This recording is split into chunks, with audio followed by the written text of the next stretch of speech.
All right, good afternoon, everyone. On behalf of my family, I want to thank each of you for being here and honoring Scott with your presence.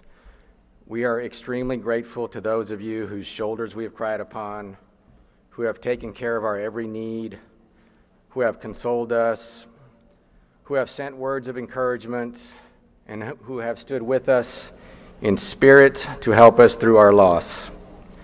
There are a few acknowledgments I need to make who made this particular event possible. The city of McAllen. They've been wonderful, and I want to thank them. I want to thank the mayor, Chief Rodriguez, the convention center staff, our city manager, Roy Rodriguez, our city attorney, Kevin Pagan, and the many friends and relatives who put together the memorabilia that's in the back. Also, a special thanks to the Wilkins, the Tavares, and the Suarez families who have been fabulous. I would also like to thank whomever organized the memorial run walk this evening. We don't know who did it. If that person would at some point come up to me, we would like to know who that is and sincerely thank them. Just like Scott started every commission meeting, we'd like to start this with the Pledge of Allegiance, and I'll ask everyone to please stand for the posting of the colors.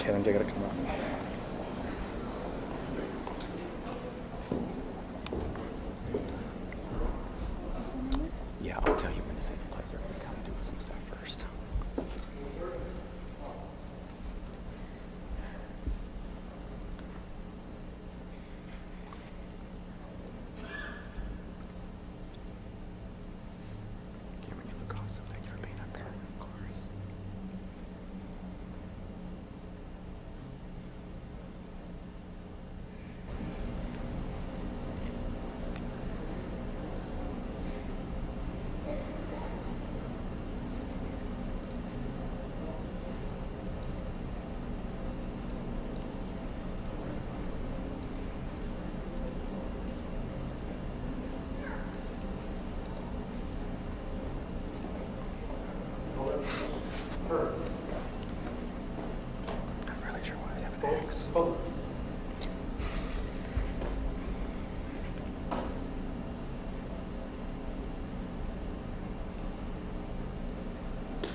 Taylor and Diego Crane are going to lead us in the Pledge of Allegiance. I pledge allegiance to the flag of the United States of America and to the republic for which it stands, one nation, under God, indivisible, with liberty and justice for all. Order. Arms. All right, cover.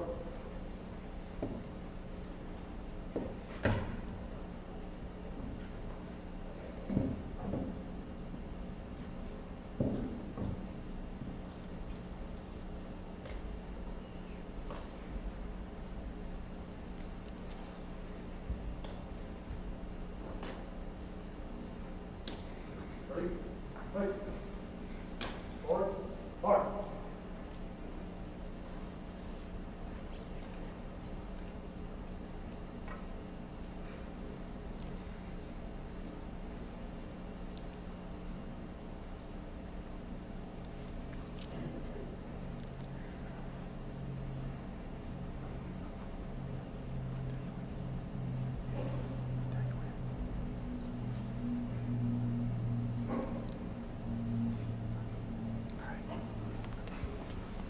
All right, thank you all very much. Please be seated. You can tell his kids don't get his fashion sense from Scott. They obviously get it from Sasha. Diego is our fashionista in the family. I'm already getting ahead of myself. Our city commissioner, Veronica Whitaker, would like to make a special presentation to Taylor and Diego. So I'm sorry if I could get you to come back up here and have Commissioner Whitaker up here as well.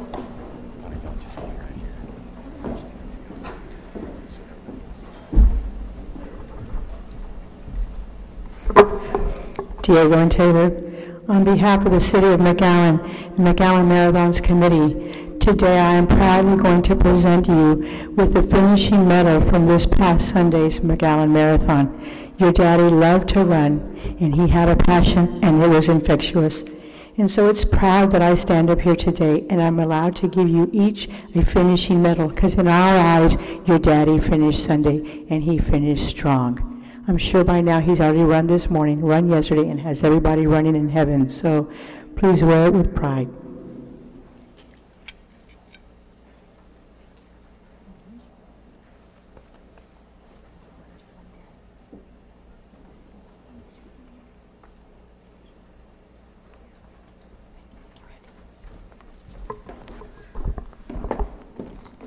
I only got a half marathon medal.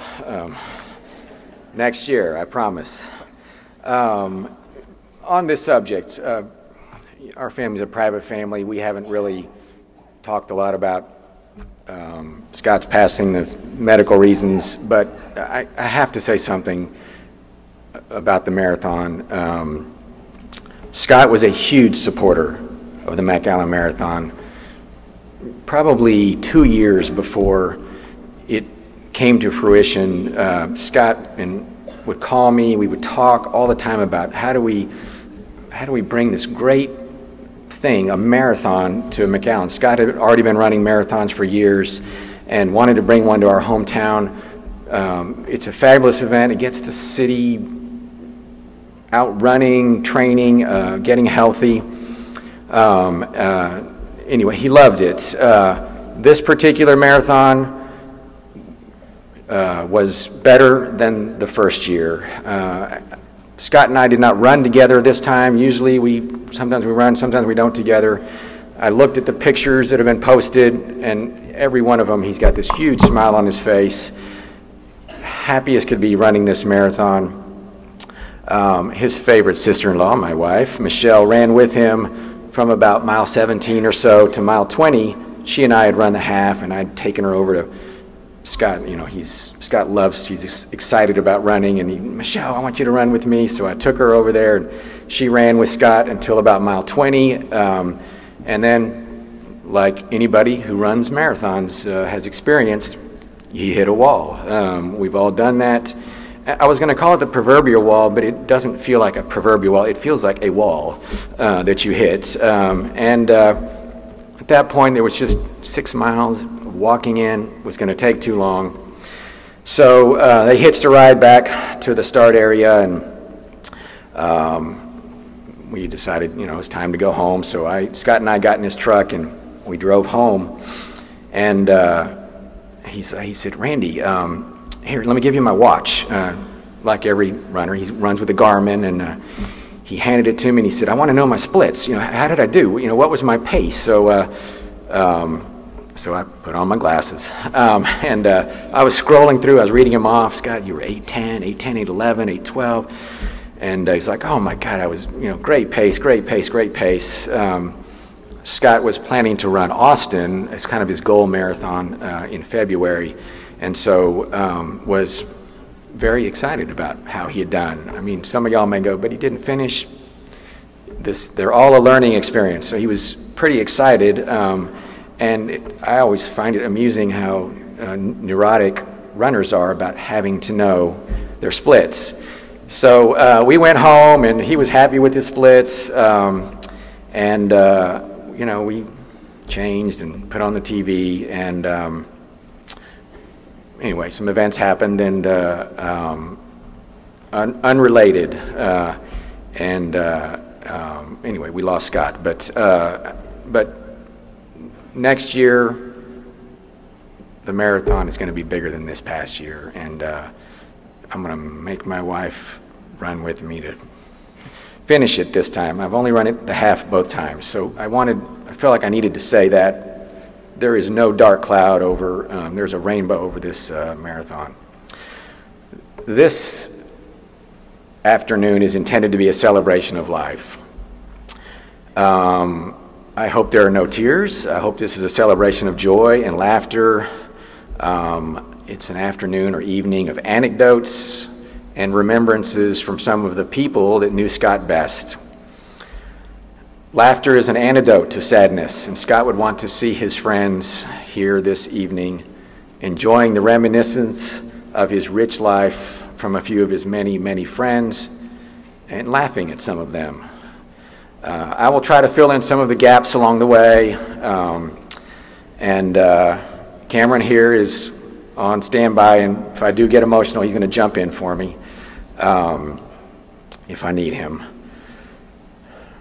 There are few people that walk this earth that have such a profound impact on the lives of so many, that touch the lives of everyone they meet, that have a deeply caring heart, that worry so much about their family, their friends, their employees, and their community, that carry this enormous weight with them of giving every effort they have to providing for their family, operating complicated businesses, engrossing themselves in the lives of their children, their nieces, their nephews, always self-sacrificing.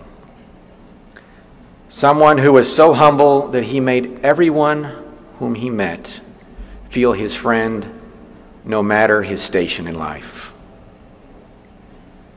Scott was such a person. He made enormous sacrifices to serve our community. He wasn't just a city commissioner, he was 100 times more. He was on every board you can imagine, all with the purpose of selflessly improving the lives of those who live here. There are simply so many things we have here in our community that we owe to Scott's inspiration, motivation, passion, support, and effort. Mayor Darling will discuss many of these later in the program. I've heard Scott described as passionate about his pursuits, but really, I think it's enthusiastic. That is the better description for me. When Scott would call me in the morning, and we sort of had a ritual where we would call each other every morning, I would always answer the phone one of two ways. It was always Scotty, that's how I knew my brother, as Scotty, or I would answer, how's Mr. Enthusiasm doing today? Because usually he was excited about something he had done the night before or his morning run, and so how's Mr. Enthusiasm? He always had a story for me. You're going to hear some of these today. I'm going to share some, and some of his friends are going to share some as well. Scott was very special in many ways. One of the uniquenesses of him is the vast array of experiences and interests that he has pursued throughout his life. It is hard to imagine something that he has not done. His passion for discovery, his curiosity about life, and his profound concern for people has permeated his rich life. We're going to begin this evening with one of Scott's and my lifelong friends from high school, David Moore, who will share with us some of Scott's high school life. So I'll ask David to please come on up and share a few words.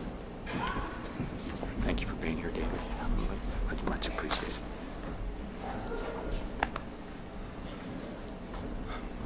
Hello, lots of people here. Everybody loves Scott. I was Scott's friend in high school. I remember meeting Scott in 9th grade. We had freshman algebra together in Miss Semper's class. I know many here probably remember Miss Semper's class. I had the good fortune of having Scott sit behind me. And if you guys remember from math class, The person who sits behind you grades your paper. I'm not saying that Scott cheated for me, but he always saw what I intended to put. You know, he always saw the best in people, and that is true. As the year progressed, Scott and I were put in a group together, and it was an end-of-the-year project, and we were to take a white poster board, half-white poster board, and send a message to next year's freshmen. And so Scott recruited Charlie, who was the best artist in our class, to draw a witch, to depict Miss Semper as a witch standing over a cauldron, stirring the cauldron as, you know, kids in various stages of torment were trying to escape the cauldron. Charlie drew it on a little 8x11 piece of paper, and I thought, that's fine. It's a big cardboard. But Scott had the bright idea of taking it to the library and projecting it so it filled the whole poster board. And I remember standing there with Scott and Charlie and tracing this out and thinking I should talk to the counselor about summer school algebra. But when we brought it to Miss Semper knew Scott, knew his humor, and that in that joke was really a compliment. You know, he loved everybody, and when he joked with you, it was never derisive, it was never mean. It was always a compliment and to engage you, and that's what was so great about Scott.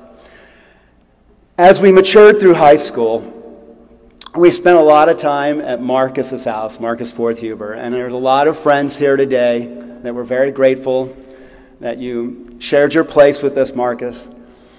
And of course, Scott and Randy were always there. And if you were friends with Scott, you were friends with the entire high school. So consequently, there were a lot of people at these parties. I'm not going to say anything untoward, Randy, I promise. But on occasion, as happens at high school parties, things get out of hand. And I remember Scott and Randy always stepping in, you know, calming nerves. Randy would assess the situation, you know, evaluate the evidence, make a judgment. And Scott would clean everything up, you know, make sure everybody was okay. So we saw what their professions were going to be even way back then. And if we weren't at Marcus's house, we were at the Crane's house. And I always thought that was odd, a high school student wanting to spend time with his parents and little sisters on a Friday night. But when we first went over there, it was just the best experience possible. When you went into the Crane family, you were brought in like you were a family member. And one thing about Scott was, if you were his friend, you were the whole family's friend. You know, Debbie and Audrey and of course Randy, going over there, it was just a time of fun and laughter and encouragement and always feeling like you could do anything after you spent time with the Cranes. That's just how I remember it. And the first time meeting Sasha, I just thought, wow, she is so beautiful, such a wonderful person. She meshes so perfectly with this family. You know, I think that a lot of the times that I went to Car Wash, I went there not really to get a car wash, although it is the best car wash in Texas. Let me just state that now. But in hopes of seeing one of the Cranes, because your day was just a little bit better if you happened to run into one of the Cranes, Scott or any of his family members. And so I will always cherish that. You know, as you get older, you lose touch with friends, and I would see Scott on occasion, and the place that I would run into him most often was HEB. And I saw him a few months back. I think everybody right in here, that's where you catch up with all your old friends. And I ran into Scott at HEB, and we're blocking like aisle 7 or something, talking. And he's the same guy that I met in 9th grade, algebra. So nice, so warm. What's going on in your life? You know, how is your family? Are you running? I used to run. I couldn't keep up with Scott and Randy. But, he was that same guy. And helpful, too. He knew where the energy bars were on aisle 9 or something. I remember in that conversation. And I think that all of us have had a similar experience. We know Scott or the Crane family in some way and so blessed by that experience. And I think that's why so many of us shake our heads and we wonder why this happened. I know I have. Every time I see somebody, a friend of Scott's, it's the first response. Just shake your head. Why? I don't think there will ever be a satisfactory answer. But I don't think we have to wonder how we should respond to Scott's passing. We just need to be like him. Continue to love our family, have fun, tell jokes, believe in each other, be enthusiastic, as Randy pointed out, and love our great city. I could go on and tell stories. Some of the stories are better left for a less formal setting, which I'm sure will be shared later. But I just want to say I feel honored that I had the opportunity to stand in front of McAllen and tell everybody how much I love Scott, and especially his family. And I just love the Crane family. I feel so blessed to have known them. And I thank you all for coming out here.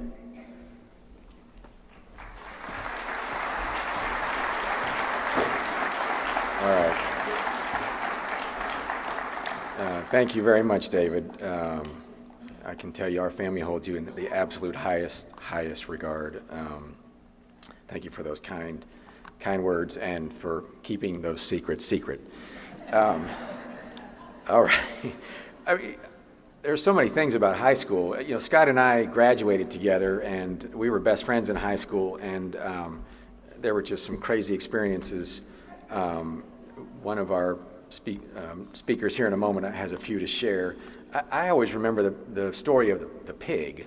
My brother had this crazy idea he was going to join FFA, which back in the old days was really popular, so he got a pig. Well, when they deliver the pig, it's about like a butterball turkey. It's about this big. But the goal is to get it as fast as you can. The thing ate everything, and we would just keep pouring food into it. 900 pounds later, it was time to show it at the livestock show. But you have to be able to control your pig. So, you have to. There's an art to this, I guess. It's showing your pig. So, the FFA leader or teacher, I'm not sure what their title is, came out to the house with some hydrogen peroxide and a razor blade. The idea here was that in order to make the pig behave better, that it needed to be neutered. I always wondered, well, isn't just the threat of being neutered enough? But anyway, the pig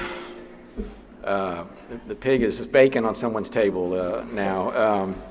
But the pig, it was just the start, because we graduated then, as everybody who's ever been to our house knows, we then went into some goats, we've had ducks, rabbits, chickens.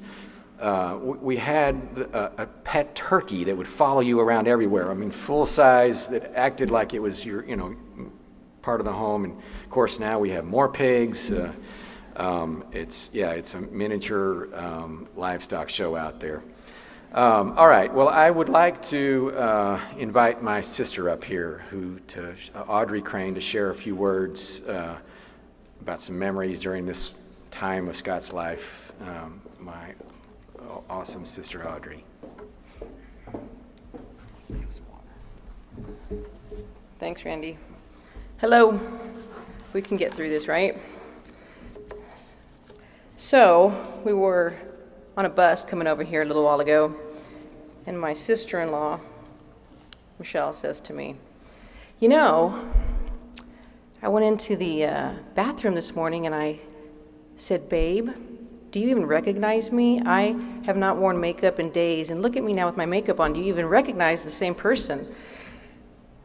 And I said, you know, it's funny that you say that because I put makeup on this morning. And I went into the bathroom and I said to Darcy, babe, do you even recognize me? If you know me well, you know the joke in that. So, my brother, Scott, we were bookends as siblings, you know. He was the oldest, the youngest. So he really took me under his wing, and you can imagine how protective he was of me. I could tell you story after story growing up with him, but it's too hard to narrow it down. But I have snapshots in my head that come to mind, certain anecdotes. One is living on Quamasia back in the day, way back, and my brothers would come out onto Main Street, and one would stand on one side of the street, and one would stand on the other side, and they would wait for a car. So when a car would come, they would both do this, and it looked like they were pulling a rope, tightening the rope across the street. So the cars would stop, and you know, is there a rope? Is there not a rope? And you know, and then they would run. The boys would run. So invariably, then angry driver would knock on the front door and tell my parents, "Your damn boys out there are harassing drivers." You know, they shot out neighbors' windows with BB guns, and we didn't do that. We didn't. And my dad would go out there and say, I trust them, and they said they didn't do it. So they did not do it. And years later, you know, Dad, we actually did, you know, shatter those windows. So sorry. But what was so great about Scott is, as everybody has his enthusiasm. And by the way, Dangerous Dave, you did not tell them why you are called Dangerous Dave, and I should probably out you, but I'm not going to. That's for, I guess, a smaller audience as well. Anyway, so when we moved out to the property, at that time there was just orchards and mesquite, and Scott loved dirt bikes, so he would take me on dirt bikes, and we would just go, and he would pop wheelies, and I never was scared. I mean, he controlled that bike, and we would just move out, and it was a great experience for me and fun, and I never worried about it. So when he went to college, I was home in high school, and when he would come back to visit, he would invariably want to make me scrambled eggs at night and talk, and I don't know what that was about, but he would get me up at 10 o'clock at night and say, let me make you something to eat, let me make you scrambled eggs, and he would. And he'd make scrambled eggs, and we would talk, and just he was enthusiastic, and what are you doing, and what's going on? And it was just looking, I didn't know at the time it was going to be such a great memory for me, but looking back, it clearly is. You know, when they got pregnant with Taylor, it took a while. And Christmas morning, we were at my parents' house as we all gather at their house after we celebrate at our own homes. And they gave my mother a gift, and she opened it. And I believe it was a baby bottle, and she held it up, and, well, what is this? And Scott said, "We're pregnant!" And was just over the moon about it, you know. And that was how they introduced the pregnancy. And then we couldn't find out what the sex was, so none of us knew, boy or girl. So that was another excitement. We were at the hospital, and then he burst through the doors, "It's a girl!" And the same thing with Diego, although I wish we would have known because it took them, I think, 3 months to name him. So he was baby boy, baby number 2, for a long time. So I don't know if y'all know this, but I actually set Sasha up with my brother. She was my friend first, and we should have warned her then. But he was really sweet on her, and he said to me one time, "Why don't you call Sasha and see if she wants to do something?" And so I did, and Sasha and I made plans to go to the movies. So we went, and he said, "I'll tell you what, I'll drive you. I'll drive you to the movies." Okay, so he did. He drove us to the movies so he could talk to Sasha, and then he sat in the car in the parking lot and slept while we watched a movie. And we came out, and he was reclined back, when, "Oh, good," and, you know, he was working his magic on her once again. He was really wowed the babes, that guy. So he says to me, this is the girl. This is the girl for me. I'm crazy about this girl. And I'll tell you what I did. I ordered a pizza, and I'm having it sent to her. And I had them prepare it so that all the pepperonis said, "Date me!" exclamation point with pepperonis. And I thought, he's suave, this guy. He's gonna get the girl. So he got the girl. After many, you know, exciting thing, putting balloons in your car or stuffing your car full of balloons and so forth and so on. So when they were married early on, I was living in San Antonio. And it is fair to say I was going through an incredibly low point in my life, my late 20s. Transition, your life, whatnot. But it was incredibly, and this is a personal moment, but I will share it with y'all, incredibly low time. So he was my first call, always my first call. And I would call him at any time, and he would answer, and he would cut off everybody else, and we would talk. So it got to be where every night I would call him, and he would talk to me for hours. The problem is that they had a portable phone, and the phone would die. So he called me the next day, said, I went out and bought a phone with a cord, this is not going to happen again. And so we talked every night, and sometimes I would call him and I wouldn't even be able to make a sound.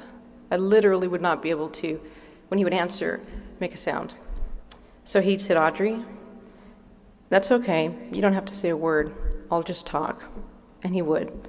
He would talk for hours about anything. So Sasha, thank you for lending him to me in your early marriage.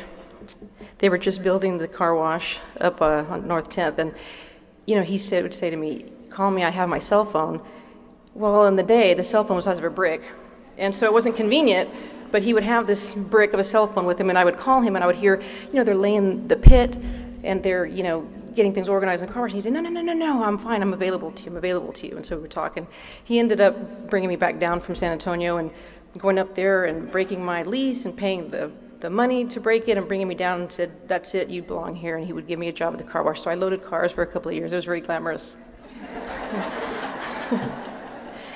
So at the car wash, which, by the way, there are car wash guys, and thank you so much, and women.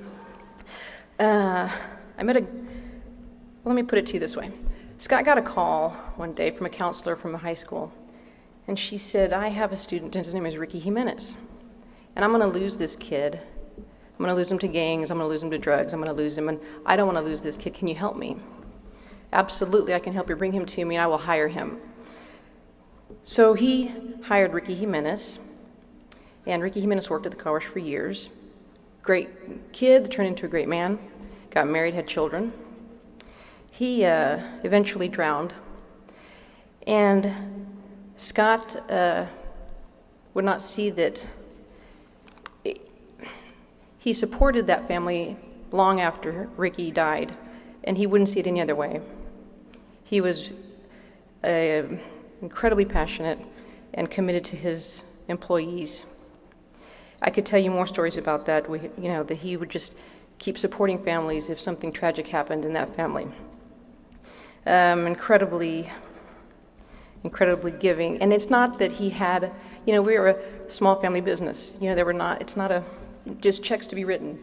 And he did not matter. He would support these families. So one day at the car wash, I was complaining. Evidently I do that. And he said to me, you complain a lot. And that was another complaint of mine, that he complained that I complained. So he said, you know what I'm going to do? I'm going to get a piece of paper and I'm going to write down every time you complain, I'm going to write it down. It's crazy, I complained once or twice. Well, he got a legal size pad. And by the end of the day, boy, and some of them were just observations. They weren't really complaints, but I got marked. He had the entire legal pad, both sides completely filled. And so it was a lesson to me. He never complained about anything. So it was really a lesson to me, stop complaining. Life is good, you've got it great, relax. When I just began creating my own family, my partner at the time, Darcy, lived in New York. And so we were moving her down to the exciting town of McAllen from New York City. And we had a U-Haul packed, and we were driving from New York to McAllen. And we were in Ohio, and the phone rang, and it was Scott, and he said, oh my gosh, you've got to get here quickly. I've got the house for y'all. I've got the perfect house. They just put a sign up. It's going to go fast. Ronnie Tavares called me. It's the house on Kindlewood. The Blackwells own it. You got to get over here. It's going to go. It's the perfect house for y'all. And so we drove to McAllen, and stereotypically in the U-Haul, and pulled it down to Kindlewood in the U-Haul. pulled up to the house and bought the house. And my point is that he was so enthusiastic about my life, my choices, my future, incredibly happy to help if he could. And that's really the lesson about Scott. He's just a happy guy to help, and I know everybody's got a story about helping and how he would help. So I'll wrap this up in a second. I have 2 small children, and my daughter Harper, and I posted this so I know that most of you saw this, but she had Dad Day at school, and so I said, well, who do you want to ask to come to represent, your male role model? And she said, I want Uncle Scott. I said, well, call him, he'll be thrilled. So she called him, and he said, what, take your dog to school day? What are you talking about? You have dogs, you don't need one of mine. And so she, no, take your dad. He said, oh, well, what am I going to wear? Do you want me to wear a bathing suit? Do you want me to wear, just teasing her. So anyway, he went enthusiastically, thrilled, dressed up, suit, went to the day at Bettis Elementary, and stayed a long time. And this is a busy guy. And he stayed a long time, and he would send me pictures, and when he was done, he called me and told me every detail about it. And the first thing he said was, boy, there's some young parents, and we're old parents. So we feel old at that school when you go into elementary school, and you could be the parents of the parents. So anyway, later that night, Harper and I were outside enjoying the evening at my house, and he pulled up and he came out and he had a piece of chocolate cake for Harper, and he said, I just want to thank you for including me and inviting me to that event. It was special to me and it meant a lot, and I love that you asked me.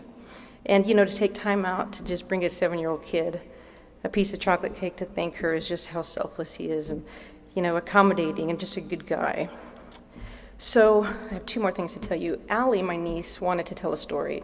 She didn't think she could come up here to do that, and so I will relay it to you. Scott had a very special place for Allie. He would tease her, and he loves her, and they just had a sweet relationship, and so typically on Sunday mornings when we get a family text, where are we meeting for breakfast, Scott's response would always be, is Allie coming? Allie, where are you? Are you coming? And he would tease her through the text, to show up. And so the other night at the home, they were watching a movie, and she said, and Scott sat next to me, and he wanted to hold my hand. And he didn't hold it like this. He had to hold it like this. So about 10 minutes went by, and Scott, can you quit holding my hand? And no, I cannot quit holding your hand. He held my hand for 20 minutes before he would finally let my hand go. And that was just a sweet relationship that they had. But he just loved her, and he just wanted to be, around her and close to her and whatnot. And she loved him, and they had a very sweet, nice relationship. So last night, my children and I were driving home after spending the day at Sasha's house, and enjoying family. And by the way, thank you so much for everybody's help. And we were driving by the car wash, and there's some beautiful signs up, Scott's commissioner signs. And my son Braden said, why are those signs up of Scott? Why are there pictures of Scott? And I said, so we can remember him and take a moment to think about him. And so that was that, and we went on to talk about flashlights and who's a better dancer, he or I, and apparently he says he is. But I've got moves, Bray, and we'll talk about that later. So we drove home, and when we pulled into my garage, he said, hey, Mama, do you know what I'm thinking? I said, I don't. And he said, I'm thinking I want to put up a sign for Scott. And I think that's what we're all doing today, is putting up a sign for Scott. So thank you all very much.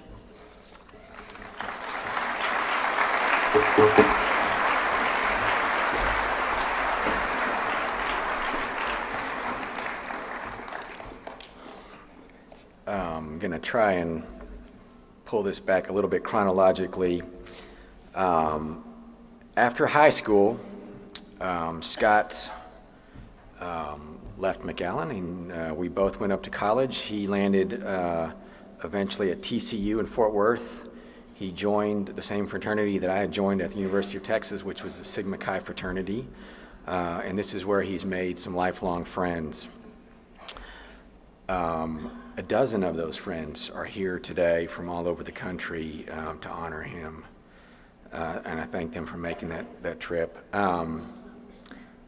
These were some, I will call, adventurous years. I spent some weekends with Scott in Fort Worth. He spent some weekends with me down in Austin. Scott, again, Mr. Enthusiasm, he did things like skydiving, which I, of course, would never do. Everybody knows way too conservative or chicken.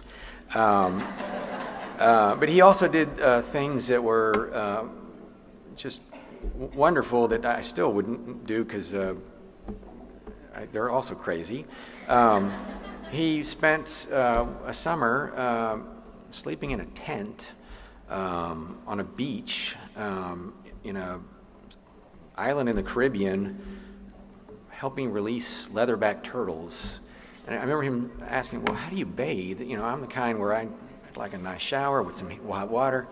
And he said, no, we would have this rickety thing where they dump water on top of you, and you just bathe there.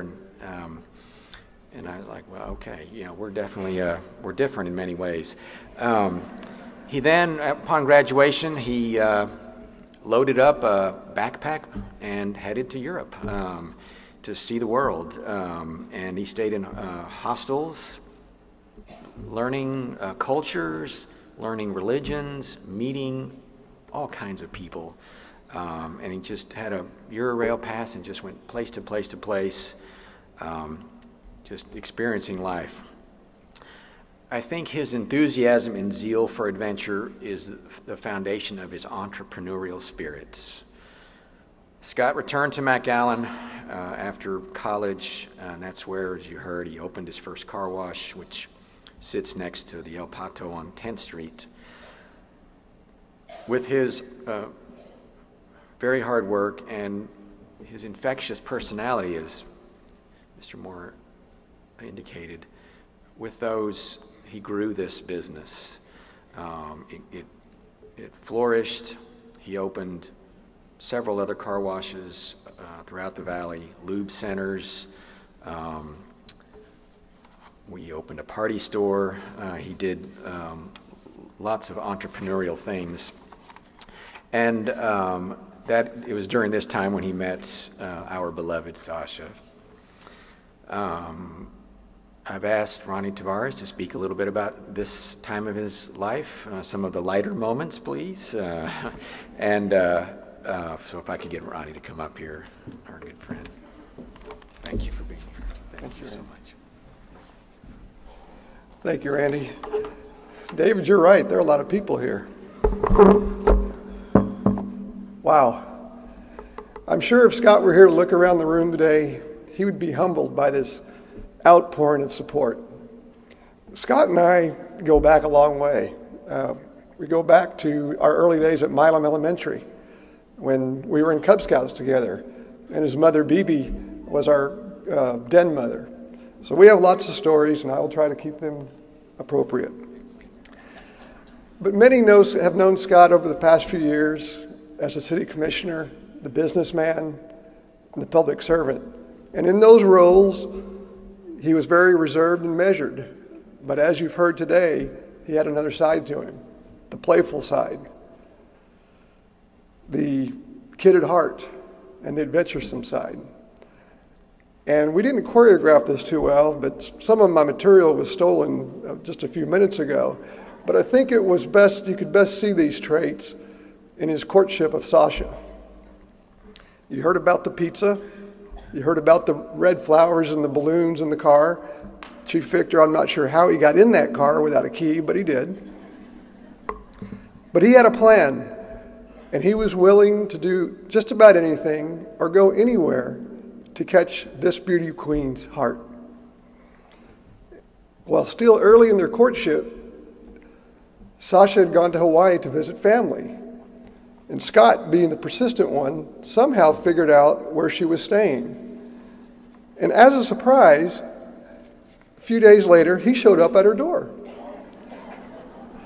He literally flew halfway across the Pacific to catch his girl. Scott also loved the water activities, as you've seen in some of the pictures. He loved fishing, water skiing, and he was an excellent sailor. Now, just because you're an excellent sailor and you can take a Hobie cat and fly a hull down the surf doesn't mean you always take good care of your boats. One weekend at the beach, after sailing his brand new catamaran, which he had just purchased that week, he and Marcus Forthhuber were pulling their boats across the sand to store them up by the sand dunes that night. Well, Scott didn't pull his boat quite far enough. As luck would have it, a storm blew in that night, and high tide was a little higher than normal. The next morning, there was only one boat to be found.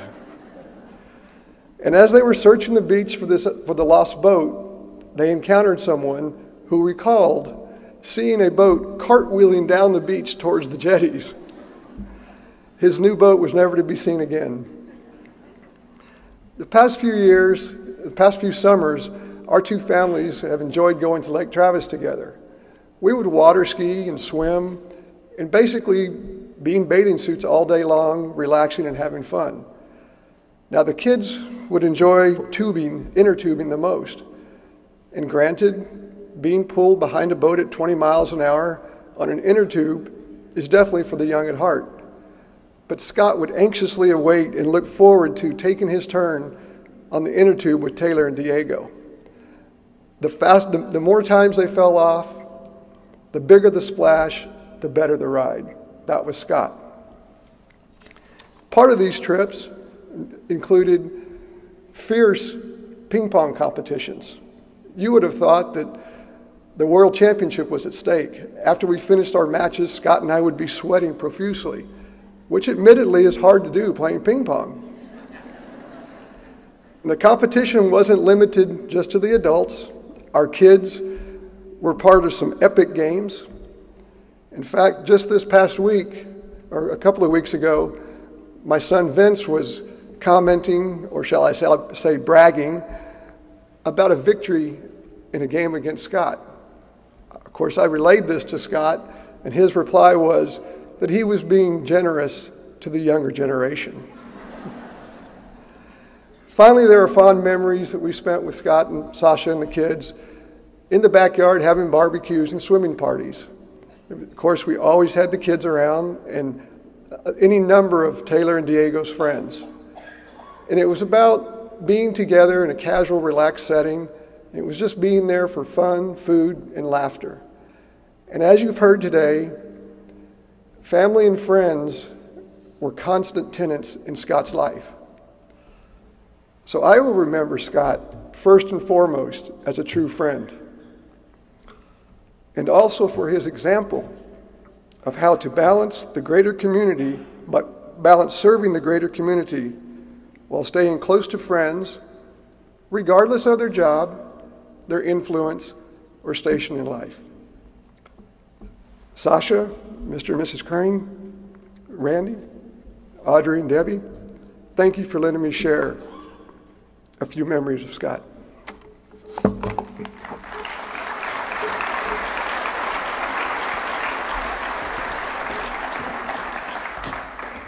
Thank you very, very, very much, Ronnie, from our family. Ronnie mentioned some of the things Scott loved to do with his kids. It's really, the list is endless. I started to just sort of put some things down. I mean, he loved to fish. He would run with Diego and Taylor. I remember he was so excited that, wow, they ran with me. They would make crazy stuff in the kitchen together, birthday cakes that were unorthodox. And then, of course, Scott was at band, choir, soccer, Cub Scouts, basketball, ballet, volleyball, cheerleading, rock concerts, plays, deer hunting, snow skiing, Disney parks, SeaWorld. I mean, you can just see some of the things that Scott has done with his children.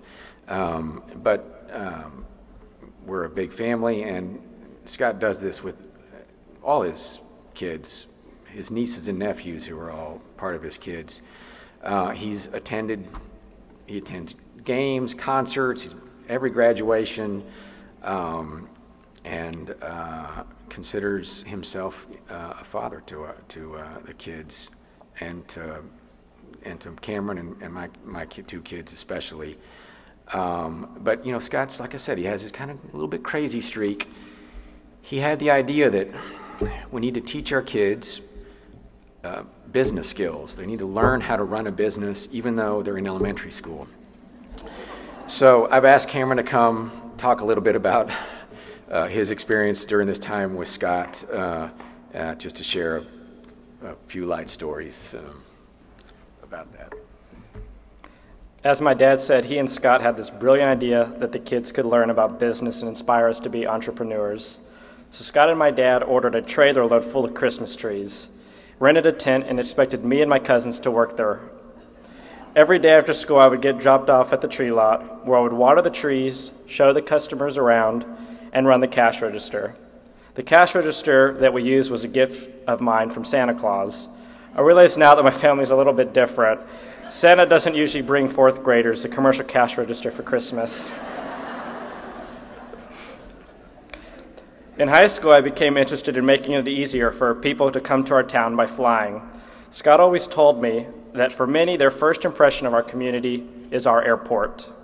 I decided that I wanted to help improve that first impression. Scott helped me create a summer intern program there. It was a great program. The intern would work throughout the airport from picking up trash to greeting customers.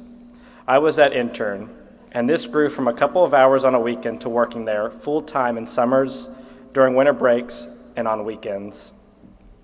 I became responsible for inspecting the runways, running background checks on new employees, handling customer complaints, and I eventually became TSA cleared. Scott loved the airport, and I was his insider. He called on me for my advice on many issues surrounding the airport, and he was a huge supporter of the expansion going on today. I've continued to work there for 5 years now. Scott is also responsible for one of the biggest adrenaline rushes in my life. One morning, the airport was shorthanded, and I was working in the airport operations center answering phones when I got a call on the landline because our crash phone was down that day from the control tower advising that an inbound Continental flight had a medical emergency and a lady was unconscious and they needed help. I had to call fire, EMS, TSA, FBI, and MACPD to get them ready. The plane came in steep and fast to get down quickly. Emergency vehicles rushed onto the tarmac to meet the plane and secure the patient. She was taken to the hospital and turned out okay, but it was a total adrenaline rush for me and something that I always remember. It left me sweaty and shaky, but it's a great memory, and it is one of many great memories I have. Thank you. You did a great job. Great job.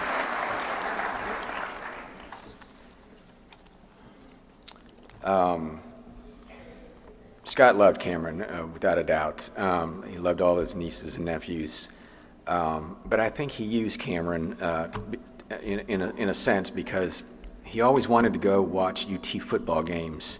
So his excuse was, let's go visit Cameron. Let's go visit Cameron, but let's get tickets to the UT game. And when it started out, when Cameron was a freshman, Scott and his family, I have pictures of him, full burnt orange. And then as TCU got better, this past year, we had to go to the Thanksgiving game. And of course, Scott and Diego were in full TCU gear, leaving the rest of us in our Longhorn burnt orange. There's two aspects of Scott's life I want to briefly touch on because I feel like I was really involved in those. And there's some funny stories. And one I briefly touched about, and it's his marathoning. Scott loved the sport of marathoning, not just running, but marathoning. There is a difference. He loved the thrill and the endorphins and the excitement of a big, long run. And 20 miles wasn't enough. You know, one of those guys who had to do a 22-miler before every marathon. I have some great cousins, and they love to run too. Jennifer, my cousin from Houston, called and said she was running the Philadelphia Marathon. Scott, did you want to do it? And Scott had already been training for Houston, and so it kind of fit in his training plans.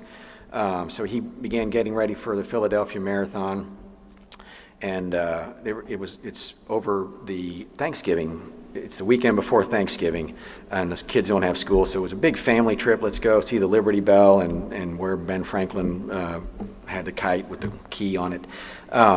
So they had this whole trip around this marathon. They go up there, and the next day I get a text and a picture of this person, and it's saying, go Enif, go Enif.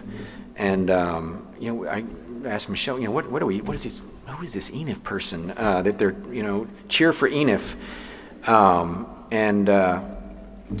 Turns out my brother forgot to register for the race, but Jennifer had. So they took her bib, which had her name on it. They covered up the J. They covered up the FER. So he was Enif. He ran the marathon as Enif, and he'll laugh because he will tell you that as he ran, people would, they would yell out your name, go, and they would look at your name, and, he got a lot of go Enifs.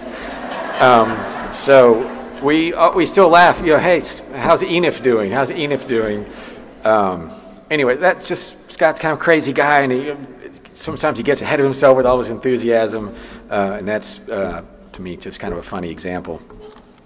The last decade of Scott's life, as you know, was filled with public service, and I think no story about Scott would be complete without explaining the central role of McAllen in Scott's life. I'm sure everybody knows who McAllen was, just a tremendous fixture and asset to the McAllen and its growth. And Scott was one of the many lives that McAllen touched. Their relationship began as far back as elementary school because Mike was a priest and was often in our home. I knew him as Father Mike at first. He was a priest at Sacred Heart Church, a Catholic church that we attended. He was then at Pan American, where Scott's father was a professor. It was during the 70s that Mike went through the process of deciding to leave the priesthood. And during those years, Mike would often take care of Scott, myself, my siblings, and he loved all of us. And he loved my mother's laugh, which is, if anybody, it's infectious. Her laugh, everyone knows her by that. When Scott graduated, he came back to McAllen. He started Car Wash. At the same time, Mike became director of the McAllen Economic Development Council and asked Scott to serve on that important board. And that service continued for years, where they had daily contact and they talked endlessly about city development. Mike would come to the car wash every day, and they became best friends. Scott sometimes took family trips together with Mike, his wife, and Sasha. They both loved the Mexican culture. They both spoke Spanish. They both loved talking to the common people in Mexico. If he had lived, Mike certainly would have been on the bus with Scott a few months ago, which is another story I have to tell you this story. Scott decided that he wanted to,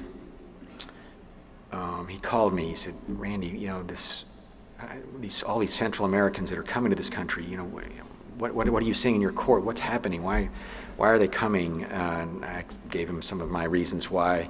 And then he called me 2 days later, and he said, have you looked on YouTube at La Bestia? I explained to him that a lot of them come on this very dangerous train, just riding on top, hanging on for their dear lives, and he was fascinated by it. So Scott bought a bus ticket to San Antonio so that he could sit amongst them and hear their story and talk to them and learn about them and find out what was motivating them, what were their problems, why were they coming, what could be done to help their situation. Again, this is a passion, I think, was inspired by the influences that Mike had on him. And then, of course, Mike became ill, and Scott was at MD Anderson frequently during that time. And Scott was with Mike when he passed away. I remember Scott calling me then. It was a very, it was a sad situation for for Mike's family, for our community, and for Scott. But he was a good force in every aspect of the community, and very much Scott is Mike's protege.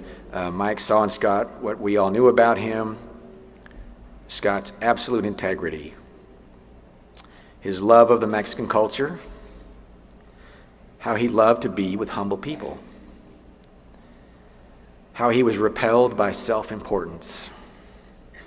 And it was a perfect fit with Mike. They were a team until the end. I would like to ask Scott's longtime personal friend and ours, Mayor Jim Darden, to come and share with us some of Scott's contributions to our community and our region. Mayor Darden, thank you for coming to do this. Absolutely. Well, thank you, Randy, for keeping this upbeat. It was very sad. Mike was a great friend of mine, and I know the friendship that they had and shared. Good afternoon, everybody. It's my privilege and honor to speak to you before this gathering today on behalf of all the City of McAllen family, our city commissioners, our city administrators, and certainly all the city employees that knew and loved Scott. You know, when Debbie called me, she said, this is going to be a celebration of Scott's life. And she said, I want you to be funny. And I kind of looked at her and she said, well, I know you're the funny mayor. So what I've decided that if I do have a legacy, that will be it. You know, I have a couple segments of Scott, and I call this one Scott the Trailblazer, because I used to ride my bike and I would meet Scott on the trail. And usually, this is going to sound hopefully funny and hope you understand the circumstance I'm saying this, but it was always a humiliating experience for me to meet Scott on the trail, because I'd get off my bike in my spandex, and Scott had great legs. He had these athletic legs. In high school, they nicknamed me Bird Legs. And so I'd get off the bike, and Scott and I would stand there and talk, and I know people were looking at us because of the difference in the legs, but he would say, Scott was very inquisitive. He always wanted to know about the city.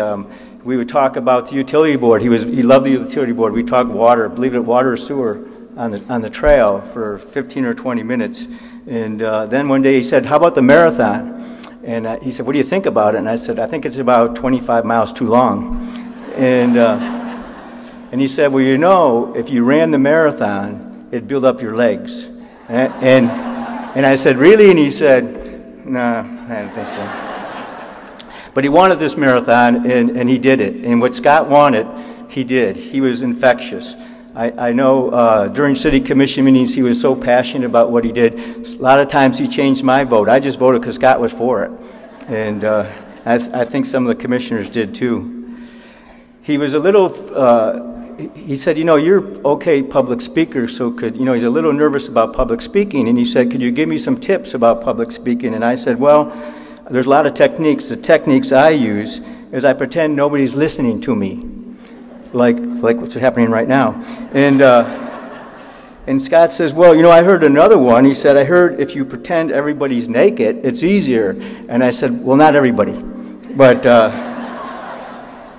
because it must have worked, because he never asked me that question again. This is a couple years ago, I guess. We talked about TCU. I went to Baylor, and Scott went to TCU, and we talked about why do our football teams suck? But that was about 7 years ago, and so that's changed. And no offense to anybody who happens to be a Board of Regents member from the University of Texas out there. So I'm gonna always think about Scott when I ride the trail. The next item I thought was Scott the volunteer. Scott had the same syndrome I have. It's called the pathological inability to say no, or as a psychiatrist say, PISN. So anybody ask him to do anything in the city, Scott says, I'm there. Besides his regular city commission duties, he was on the utility board, which he loved, the sales tax board, McAllen EDC, the Regional Mobility Organization, the Audit Investment Committee, the Performing Arts Design Committee, the Parks and Recreation Ad Hoc Committee. He attended any chamber and city grand opening that you wanted. With one exception, he would not go to car wash grand openings. I don't know what that was. He actually created some committees. I served on a committee. It was called the Scott and Jim Monthly Meeting Committee to make up with Othel Brand and Bill Moschel after the city legislative coup failed.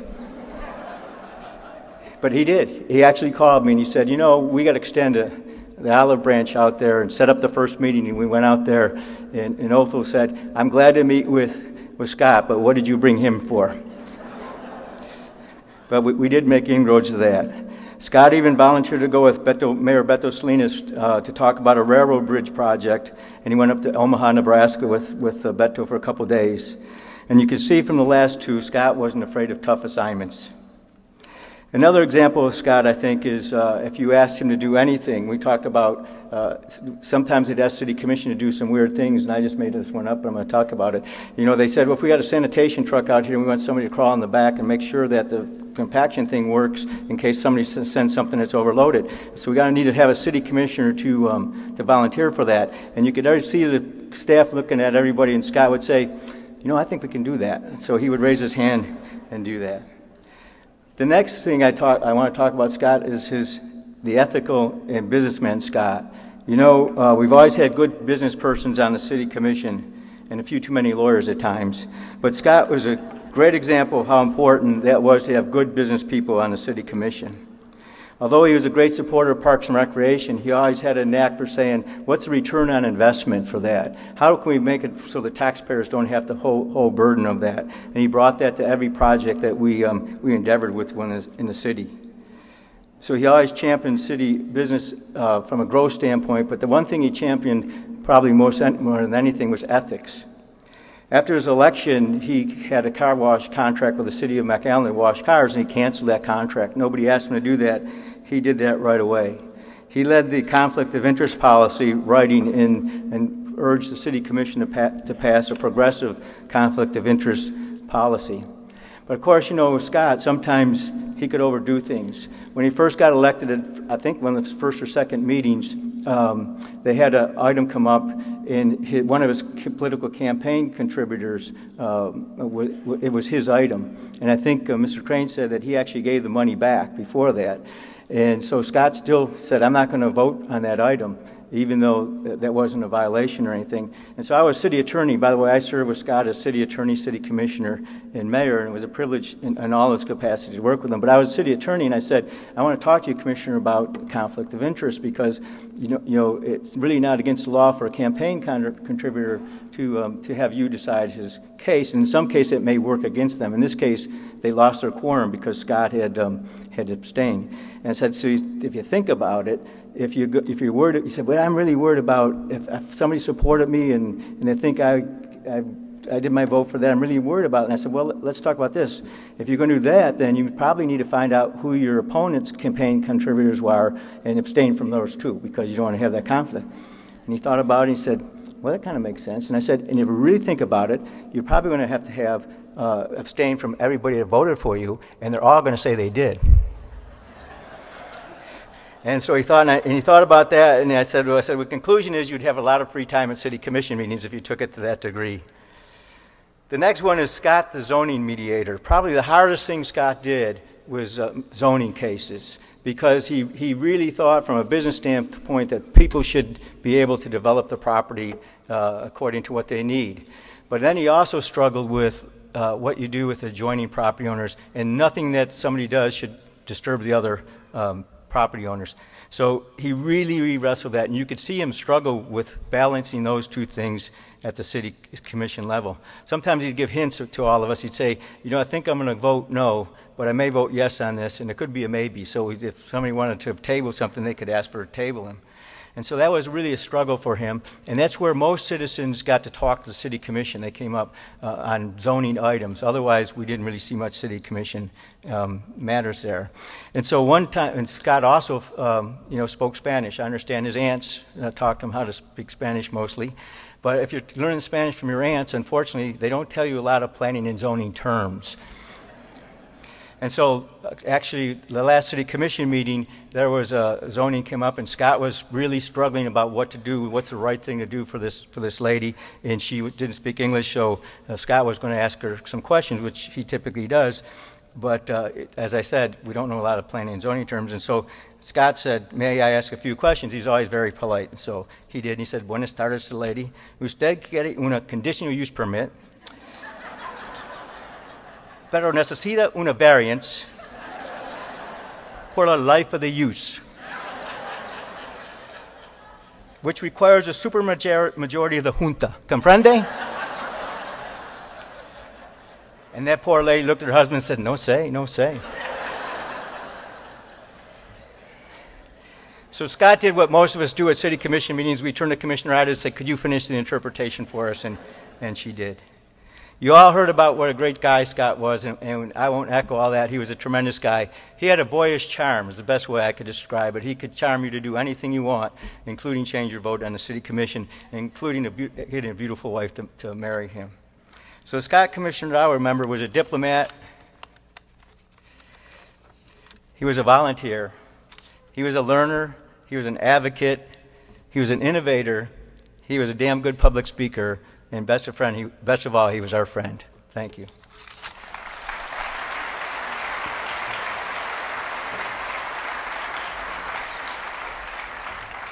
All right, and on the topic of public service, my sister, as everyone knows, is a public servant, trustee of our school board here in McAllen, and Scott played a big role in that, and I want her to come up and give us some of her words.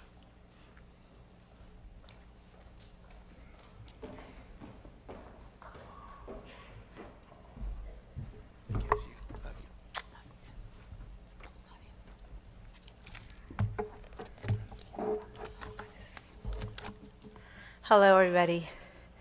I'm going to read. I'm not good at just speaking off the cuff.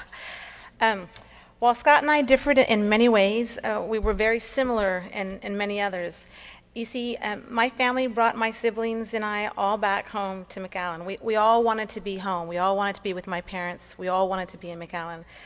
Whether you grew up here or got here as soon as you could, all of us here in this incredible convention center that he helped build, we all know that McAllen is the best place to work, to live, to raise our children, to go to our public schools.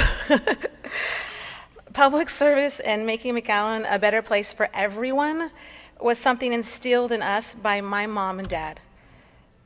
It was instilled in us from a very young age, and nobody got that better than my brother Scott.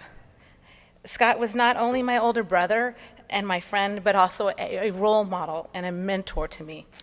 It is no secret, it was Scott's idea for me to run for school board. We were eating at our usual Sunday morning family breakfast at Coco's, all 20 of us in our family, and Sasha and I were sitting next to each other, and as usual, our entire conversation was about school issues. We thought we were just having a conversation, and we were just venting.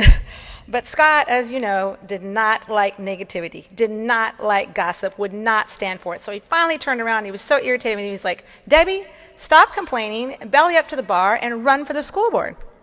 He said, you or Sasha need to do it. So by the time I knew it, Ernie was holding some straws. They told Sasha and I to draw the straws, and I lost. And I think Ernie had something to do with that.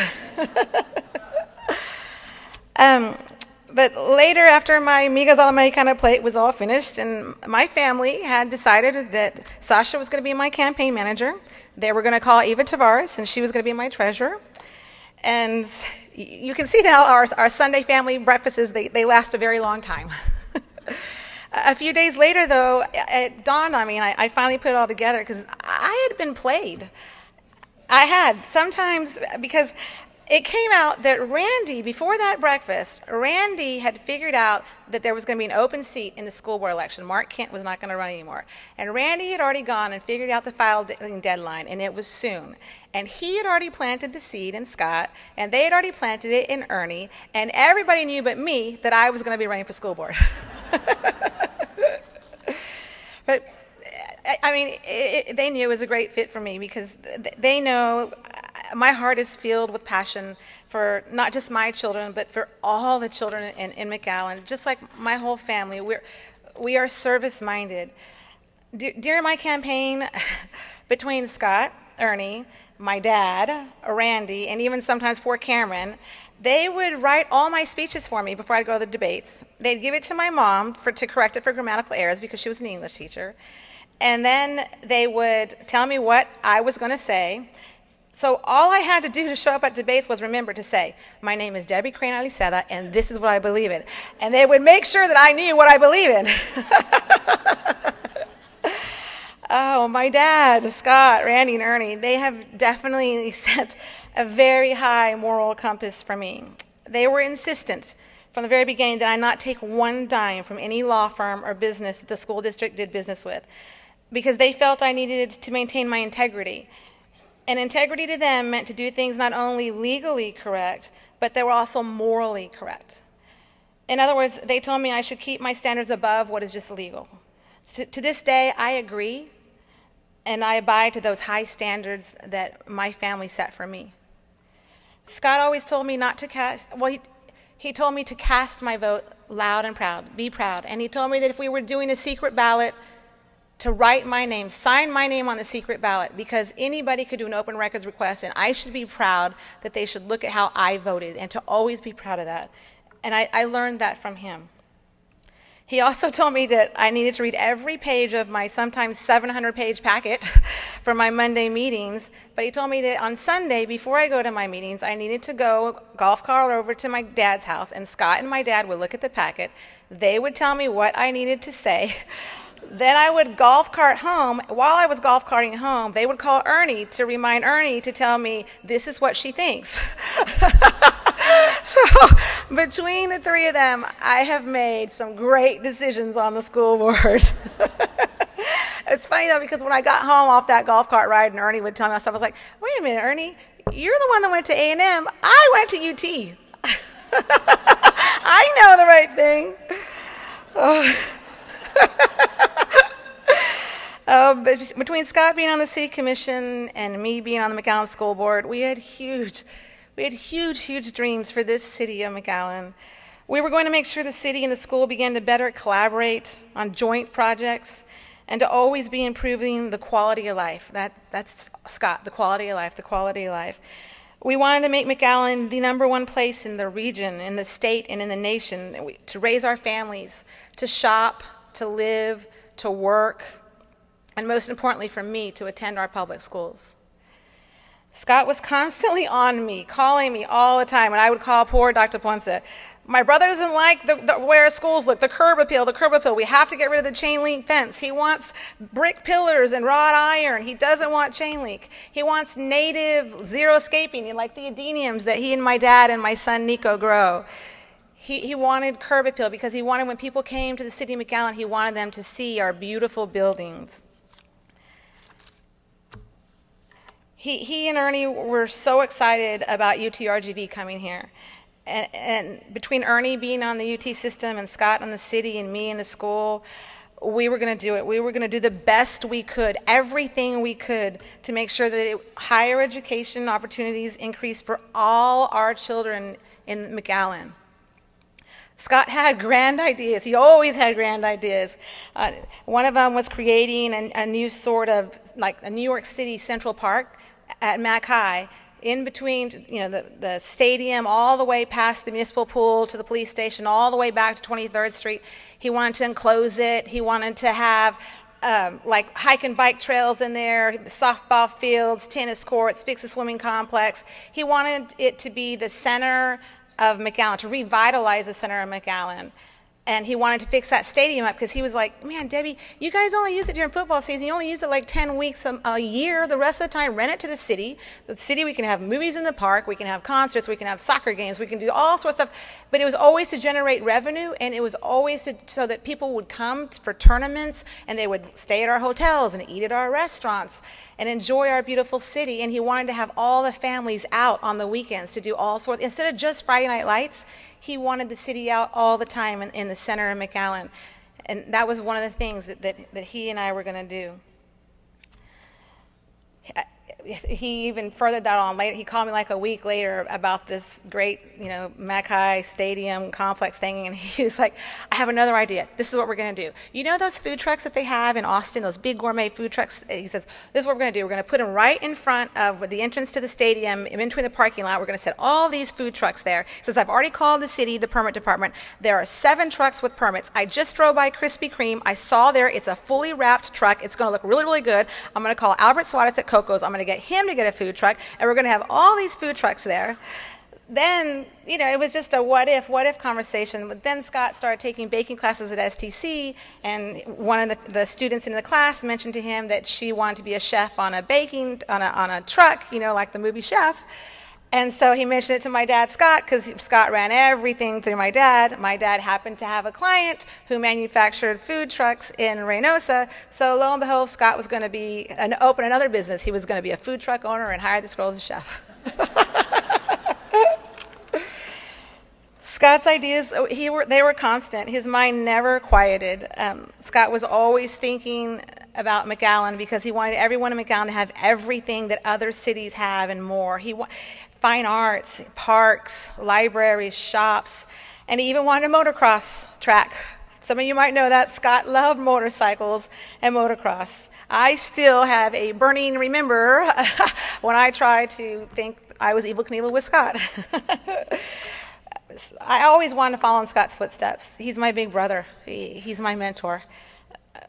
And then it brings me to this last part. In following in my brother's footsteps, thanks to Scott being my mentor these past 4 years on the school board, always parroting me. He's like Cyrano de Bergerac, however you pronounce it. He's groomed me well. And I will not let Scott, and especially our great city, down now. As we are in the cusp of greatness, I will contribute. I want to continue his legacy, finish all his projects, finish his dreams, our dreams, for a better McAllen for everyone. Being here surrounded by all my family, by Sasha, Taylor, and Diego, my mom and dad, my brother Randy, my best friend and little sister Audrey, my soulmate Ernie, Christina, my children Christina, Nico, Ali, Sophia, and Natalie, and my beloved team at A, my school board, Dr. Ponce, my trustees, Danny Vela, Hilda DeShazo, Erica De La Garza, Sam Saldivar, Jonathan Ball, Larry Sparza. I had to write it down because I'm known for I always forget their names when I'm speaking in public. But I love you all. And between us and the city, we're going to do this. We're going to finish these projects. And we'll do it all together. His legacy will not be forgotten. This will continue to be a place where all our families can live and flourish. I want to thank you, everyone, for honoring my brother, my friend, my mentor, Commissioner Scott Crane.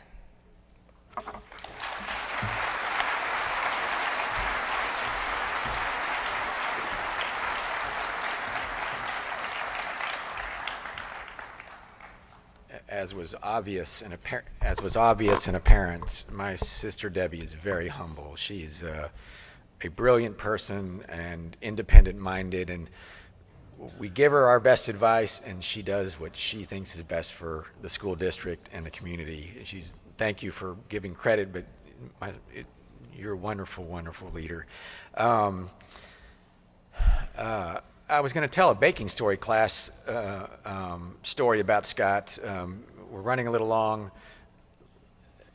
so I'm going to pass on it. I just asked you to visualize poor Scott, this 50-year-old student at STC where he enrolled because he wanted to become a baker.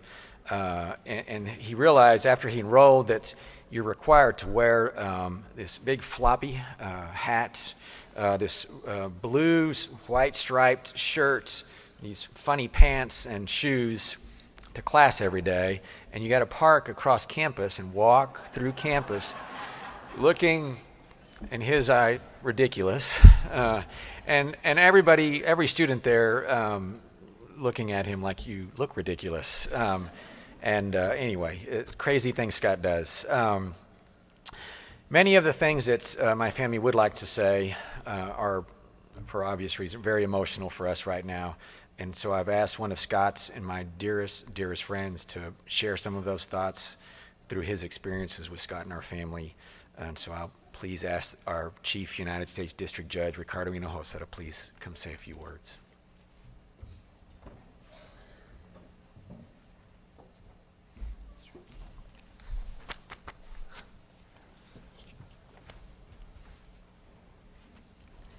Thank you, Randy.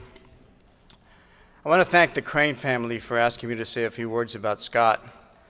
I have to admit, though, that when I got the word from Debbie, she didn't say that I was a funny judge. Although Randy and I would think that was probably one of the better things people say that appear in front of us if she had said that about me. Did you notice I said the Cranes invited me? Many of us have been to many functions in McAllen, and sometimes we are unable to make functions, and we always want to know who was there.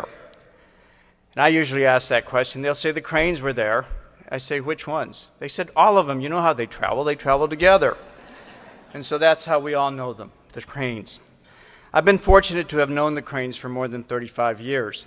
The very first Crane I met was Bob Crane, when I was on the board at Pan American University, and he was running the business affairs of the entire university and did an excellent job of that.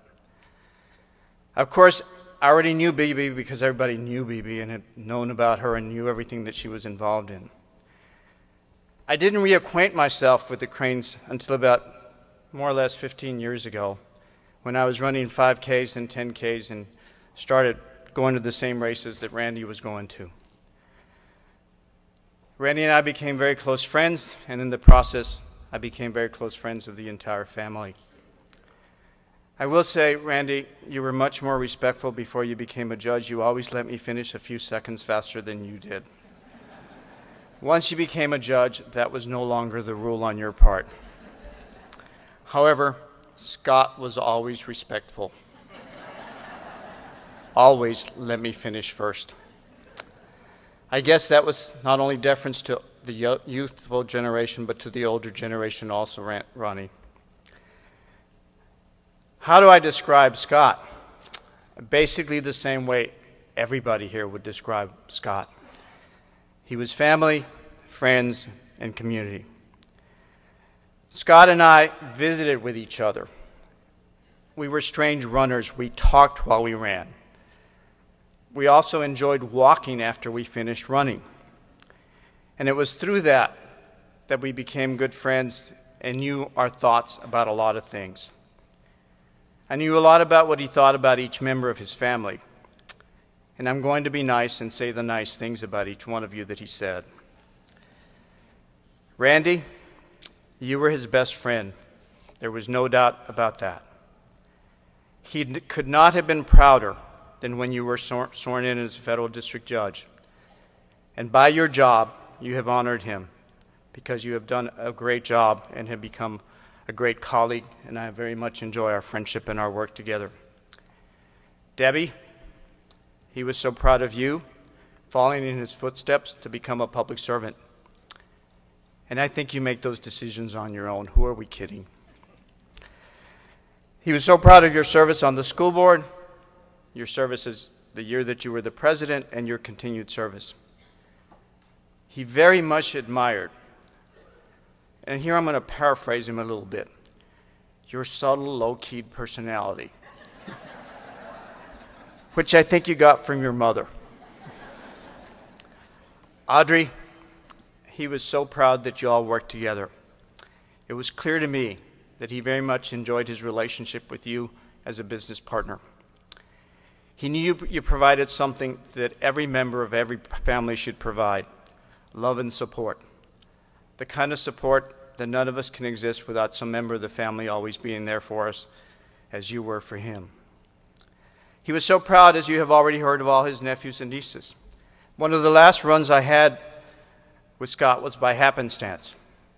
He was finishing the end of his run, and I was starting my 2 or 3 mile run. So I ran the last 2 miles with him. A big part of our conversation during that run was remembering about the days that we used to go to the Pan Am basketball games, and Cameron and Nico were young.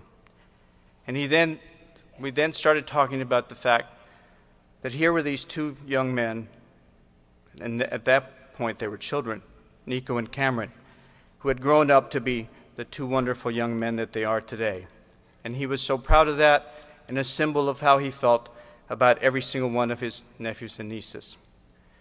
Bob, every one of your children talks this way, but I heard it the most from Scott.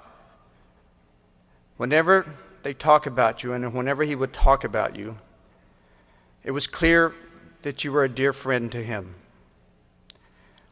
And whenever he would say something about a public issue that you had spoken about, he would say it in a way that it sounded like whoever our favorite president of the United States is had said it, and in a convincing way. Randy, of course, think it would have been Reagan and Bush because they named wonderful district judges here in McAllen. Others of you may have a different opinion as to who that president might be.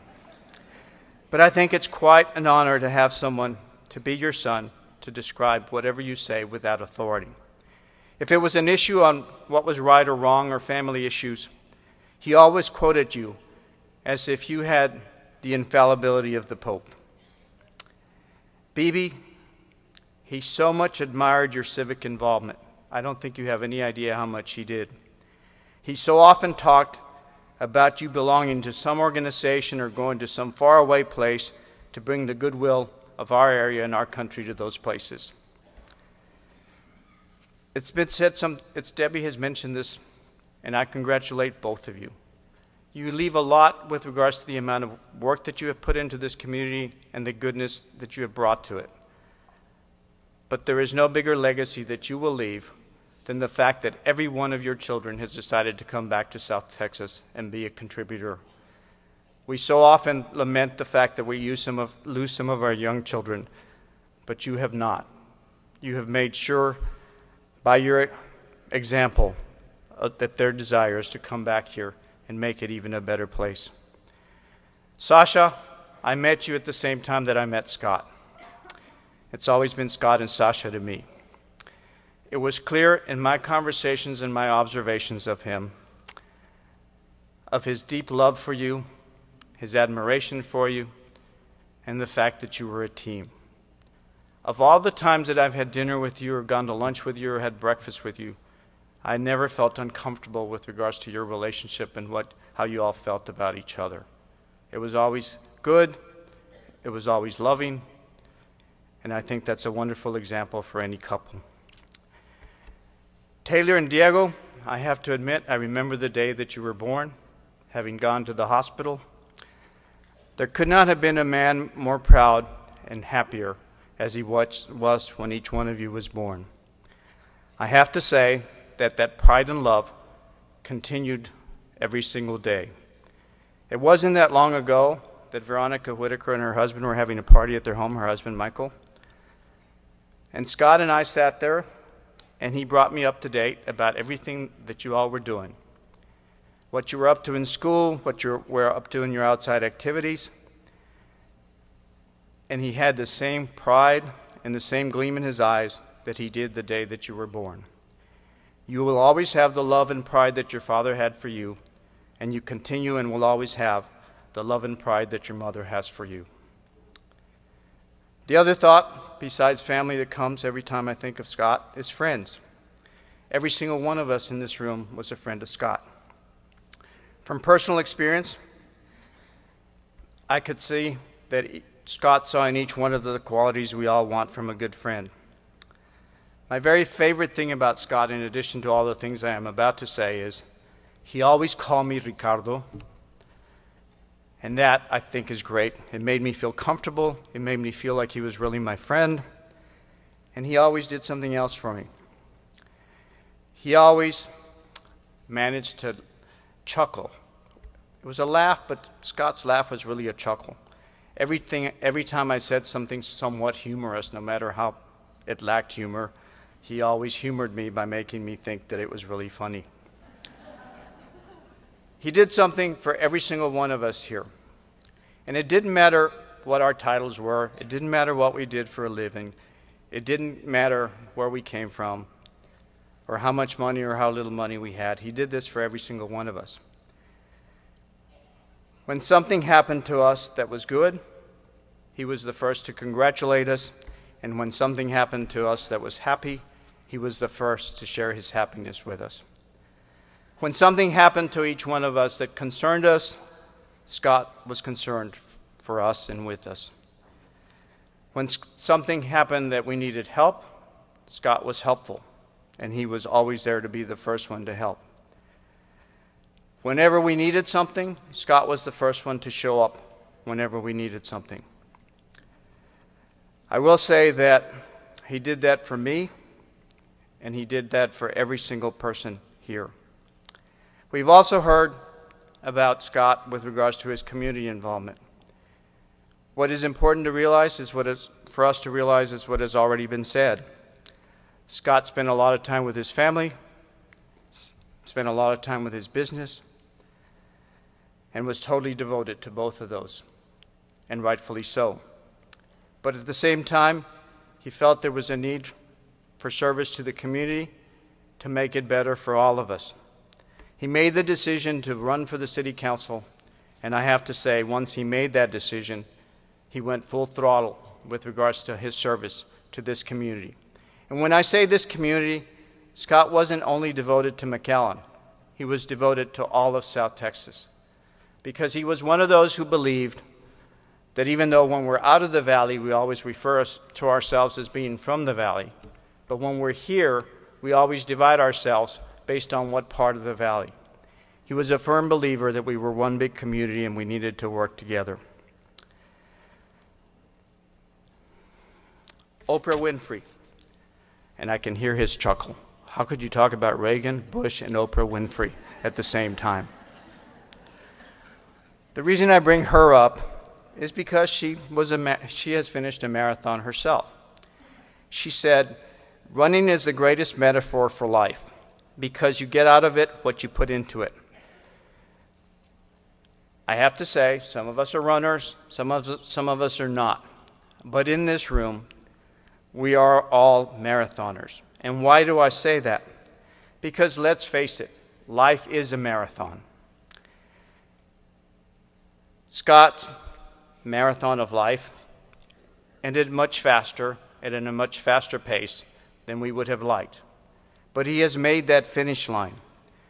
And one of the things that he has done for all of us is he has left us the greatest training guide as to how to run our marathon of life.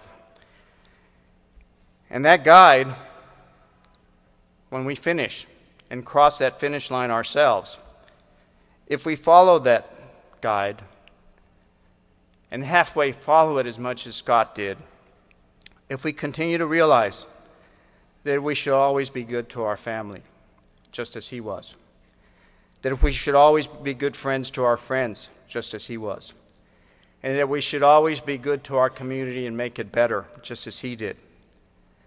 And if we follow that example, even half as good as he did, I am sure that at that finish line, Scott will be waiting for us and placing that medal of finishers on us. And if we were half as good as he was, he will make sure that we go to the heaven side of the finish line just as he has. Scott, we love you, we will miss you, and we thank you for making all of us a better person.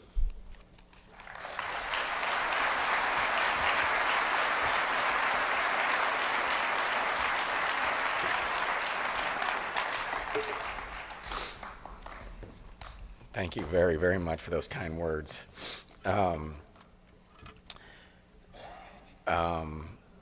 I want to thank everybody for coming here today and honoring us with your presence.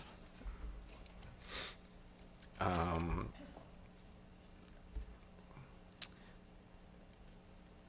just want to echo something, maybe to make this lighter, is I hadn't really looked at it that way, as Judge Hinojosa had just mentioned, but in a way I'm sort of excited to finish that marathon and see Scott there.